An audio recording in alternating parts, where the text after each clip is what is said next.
Oh, hello, everybody. Russ on the West Ham Network. Hope you're all safe and well. If you're new and give it a like, give it a comment, give it a share, give it a subscribe. Happy Friday. Happy Friday lunchtime. We did the ratings, as we always do the day after the night before.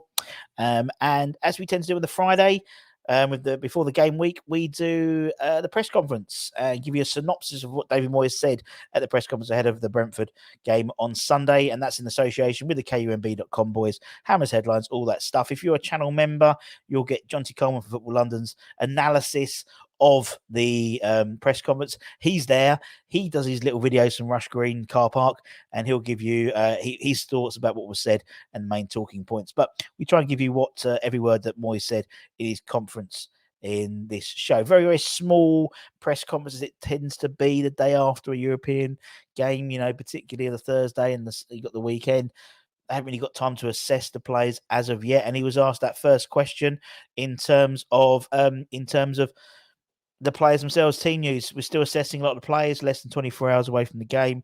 They obviously knocks and bruises, but I'm hoping Mikhail is not too bad. We will assess him, but he should be good for Sunday. David, stop playing Antonio. The man is knackered. The man is shattered. Keep him for Thursday. Please stop playing him. Play Daddy Ings. Play Mbama. Play two up front. Mbama and Ings. Don't play Antonio. He was literally, he could barely walk after the interview at BT Sport just after the game. So we'll see what happens there. We'll do our starting 11 show just before the Brentford game, before the team news comes out, and give you our thoughts. For me, I would try and keep anyone who's going to be playing on Thursday away from the first team, the starting 11. Sure, give them 15, 20 minutes at the end of the game, maybe, just to stretch their legs if you really want to. But I don't really want us to be honest. I want us to keep everyone as fresh as possible for the return leg at AZ Alkmaar and the AFAS Stadio on Thursday. It's critical. It is literally season defining to get through there. Mathematically, we are kind of safe. Not totally mathematically safe, but if Leicester and if Leeds both don't win at the weekend, I think they have to win.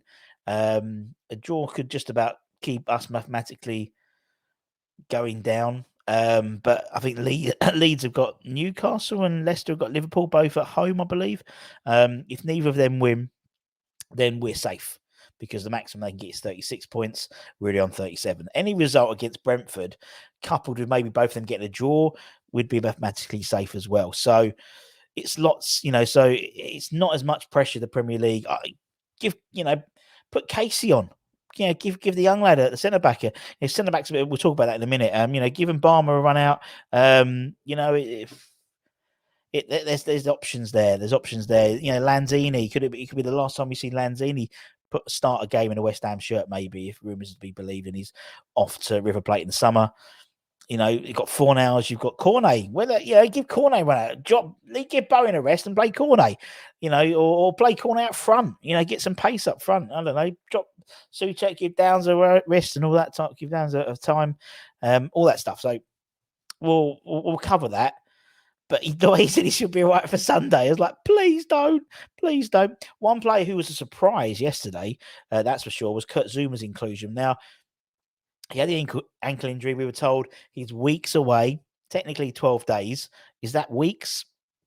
It's a week and a few days. 1 point. Yeah, not really. Now, was that inclusion because Bonner was sick and we had to? I don't think it necessarily was, because Tilo Kehra's gone in and played right-sided of the centre-backs. He played against Arsenal and he did really well, and obviously Ben Johnson could have played right-back as well. So I think you probably see them two maybe in that position against Brentford, to be honest. But Augie wasn't very well. He wasn't on the bench as well. He was sick. Asked about Augie in particular, he said, I'm not sure if he'll play on Sunday. So Augie will play on Sunday. He'll come in this morning. He's not feeling great. We'll see how it is. The sickness was a real blow for us before the Man City game, and it's just stayed about. I'm hoping Angelo will be okay. But today he is not feeling okay. This is from the same man who said that Kurt Zouma had a good chance of not playing yesterday. But also meant he had a chance of playing. If you have not a good chance, you have a bad chance of playing then. So he's like saying he might not play, also means he might play. He's not definitively out.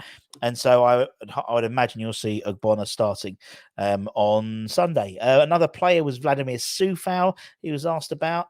Technically, we had sort of three players we thought were going to be out: Zuma, Sufal, and Gianluca Scamacca. Gianluca Scamacca was at the Roma game, watching the Europa League semi-final. He was at the wrong one. He was meant to be should have been at London Stadium.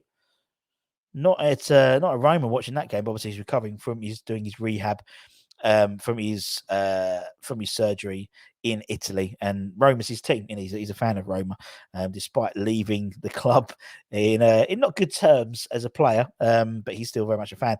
Asked about Vladimir. We've seen him walk around the pitch in his civvies the last couple of games, pre-match with all the with all the pressy people. He started to do some light jogging. He's got a slight hamstring tweak, but he is a boy who wants to play and wants to get back quickly. I don't think you'll see Sufal. I think you'll see Sufal earmarked for maybe next Thursday potentially, and if not, maybe the Leeds game. I think Sunday's too early for him. But with the Kurt Zuma stuff, we haven't got a fucking clue. Let's be honest, we haven't got a clue. So we'll see what happens about Sufal. Obviously, we've had quite a reasonable run of games in the last last sort of 6 to 8 weeks. I'd say a few dips. Newcastle and Brighton game, Wolves away, but not too. Man City. I'm not even talking about Man City because that was just a nothing game. Not too shabby. Alonso asked about his recent run. He says, I think the player's character is what we had in abundance over the last year or two. I've always felt that the players have had the character for us to do well. We would like our league position to be better, but I can't fault their efforts. We can fault the application, but not the efforts, Mr. Moyes. The league table don't lie, does it? Let's be honest, the league table don't lie. Obviously, we have Brentford on Sunday. Good team. I don't think we've beaten them in the Premier League at their gaff, and the likelihood with a scratched team on our side probably isn't looking great if we put a scratched team out. Asked about Brentford. Here he goes. Brentford will be continuing to climb, and Thomas Frank has continued to improve them. He's done a great job. I think Brentford have done a really good job, and they are seen as a more established Premier League club who is more than capable of beating the top clubs and challenging them. Although Brentford don't have anything to play for. You look at the table. They're stuck in that middle. There's still a few points, buffer between the people above them and the people below them. So they're sort of stuck. I'm not saying on the beach, but they sort of are on the beach, where we are still competing in Europe and where we could get to our first final since 2006, since the FA Cup, first European final in my lifetime and a lot of people's lifetimes as well. And the real first opportunity since not first opportunity because we got to 2006 FA Cup final. But, if we did win, that'd be the first time we've won something since 1918. The first time we've won something in Europe since, not including the Insider Cup, of course, when 3 people won it, which doesn't make sense, in season 65. So we've still got a lot to play for. And so, to be honest, this Brentford game I could really do without. I'll be honest. Just give all the people who are going to play on Thursday. You've always got for the Brentford game. In my eyes, you've always got to pick the Brentford game and the away leg game, the 11s at the same time. So you're resting as many people as possible. The likes of Declan Rice will want to play. If he's fit, he wants to play. And in April, I think we started every game in April. I think he played almost every minute apart from when he was taken off against Ghent when we were like 4-1 up. Asked about next season. Mr. Moyes was asked about next season. And this is what he said about next season. He said, for the most part of the planning is put on the back burner until we've kept your Premier League status. The truth is the only focus has been on staying in the Premier League. We have brought in a big number of players last season, so I see this summer more as tinkering and bits and pieces being done here and there. I see a change here and there and an addition or two. What could the change be? Who knows what the change could be? What could the additions be? Who knows? But that's what he's saying. And his main focus has always been the Premier League. So if that's the case, so why we put our first team out for the Europa Conference League? Because the initial focus would have been the Premier League, but our conference definitely took over. definitely to go. And that was it. That's literally it. It was only like half a dozen questions. Obviously, what happens is that as a broadcast section, we'll have the embargo section later on. Might be some little juicy tidbits as per usual. And if they are, we'll bring to you them. And also, anyone who's a channel member, you get Jonty Coleman's exclusive thoughts on the press conference. That'll be sent this evening sometime. Keep an eye on the channel as always. All the stuff coming up, all the lives, all the previews, the watch alongs, and all that type of stuff. And don't forget to check out the KUMB.com website for all your latest news, views, opinions, all that type of stuff. 25 years, and they're still going along, still going strong as old Graham. So take care, stay safe, stay warm, stay humble, keep the faith, my friends. Come on, you bloody irons, and I'll see you Sunday. Take care. Bye-bye.